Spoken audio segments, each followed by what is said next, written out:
Daffodils by William Wordsworth is a fascinatingly vivid and reflective poem. It describes the beauty of a field of daffodils that the poet came upon during one of his walks which he was taking in Gowbarrow Park in the Lake District in the UK. His sister Dorothy was also with him. William Wordsworth is perhaps the greatest of the Romantic poets. According to him, poetry is 1. The spontaneous overflow of powerful feelings, and second, emotions recollected in tranquility. As we read and understand the poem, we will easily be able to spot and appreciate these elements in his writing. Wordsworth loved nature, and this love shines through brilliantly in the poem. Wordsworth also believed that poetry should be written in everyday language and be about common people, sights, and sounds. The poem has been written in the first person. Let us look at the events in the poem. The poet is taking a walk all alone in the countryside. Suddenly, he comes upon a stretch of land covered with daffodils. He stands there observing and absorbing the beauty of the flowers. He loses himself in their gaiety and finds himself feeling very joyful. At that point, he doesn't realize how much the beautiful sight has benefited him. Whenever he is lying on his couch, feeling lonely or anxious, he simply remembers the daffodils vividly. He immediately feels very happy and enjoys the company of the daffodils in his solitude. Now let us read the poem slowly and understand the meaning. I wandered lonely as a cloud that floats on high over vales and hills, when all at once I saw a crowd, a host of golden daffodils, beside the lake, beneath the trees, fluttering and dancing in the breeze. The poet was walking all alone in the countryside. He says, I wandered lonely as a cloud. Wandered means he was roaming aimlessly. He was lonely, which means sad about being alone. Now let us remember he was not actually alone, but he felt alone, probably because of the death of his brother John. He compares himself and his loneliness to a cloud that floats in the sky high above the hills and valleys.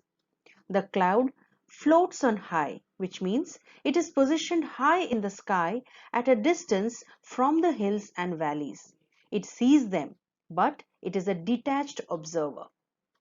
When all at once I saw a crowd, means all of a sudden, unexpectedly, he saw a crowd. Was it a crowd of people? No, it was a host of golden daffodils. They were everywhere. Beside the lake, beneath the trees, they looked beautiful, fluttering and dancing in the breeze. The daffodils were of a dazzling golden color. A host means a crowd, and also host signifies that the stretch of land was their home and they were welcoming others, here the poet, into their home and entertaining him. Continuous as the stars that shine and twinkle on the Milky Way, they stretched in never-ending line along the margin of a bay. 10,000 saw I at a glance, tossing their heads in sprightly dance. The poet compares the number of daffodils to the number of stars on the Milky Way. He says that the daffodils appeared as continuous and indistinguishable from one another as the stars that shine and twinkle on the Milky Way. This comparison creates a sharp contrast between the poet's lonely state of mind in the first stanza and the daffodils that are many in number and thickly clustered and close to each other, just like the stars in the Milky Way. Also, note the difference between shine and twinkle. Shine means that the stars give out a bright light. Twinkle means that they give out a light that changes constantly from bright to faint. Thus, the stars in the Milky Way perform a symphony in their own way by shining and twinkling continuously. In the same way, the daffodils also appeared continuous. They stretched in never-ending line, which means that as far as the poet's eyes could see, they kept on appearing in a never-ending line along the margin of a bay, which means the boundary of the lake. The poet then says that in just one glance he could see 10,000 daffodils dancing enthusiastically and tossing their heads together in enjoyment.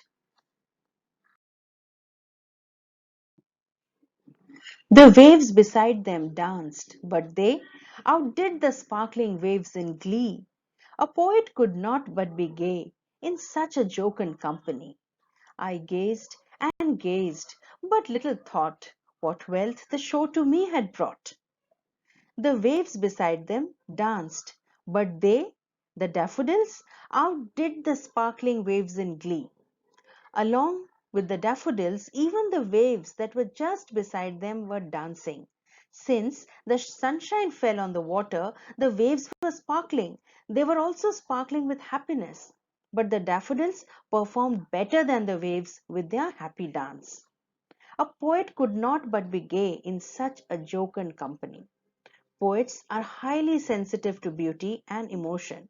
This is why Wordsworth says that in such cheerful company, a poet could not stop himself from being happy.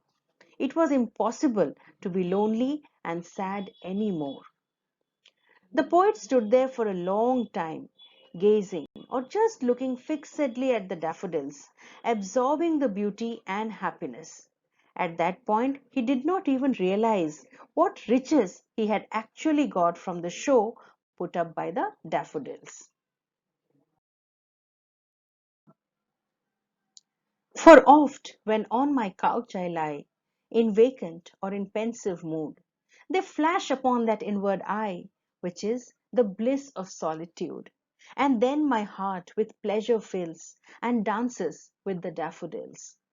The last stanza reveals the everlasting impact of the daffodils, which the poet had not fathomed when he was actually looking at them in the countryside. He says that it is very often that he finds himself lying on the couch, feeling lonely, bored, and anxious. It is at this time that the daffodils flash, which means appear suddenly and brightly in his inward eye, which means the mind's eye, or memory, or imagination. The poet calls this the bliss of solitude, which is very different from loneliness. When you are lonely, you crave for someone's company. But solitude is when you're by yourself and happy with your own company. The bliss of solitude means the pure, unadulterated, calm happiness that the poet experiences thinking of the daffodils all by himself, undisturbed by anything or anybody. When the poet sees the daffodils in his mind's eye, his heart is filled with pleasure, and remembering the dance of the daffodils, his heart also dances with them in joy.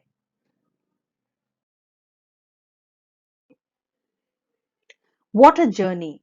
From floating on high in the sky over vales and hills like a lonely cloud to enjoying, in fact, dancing with his heart and seeing the daffodils in his mind's eye.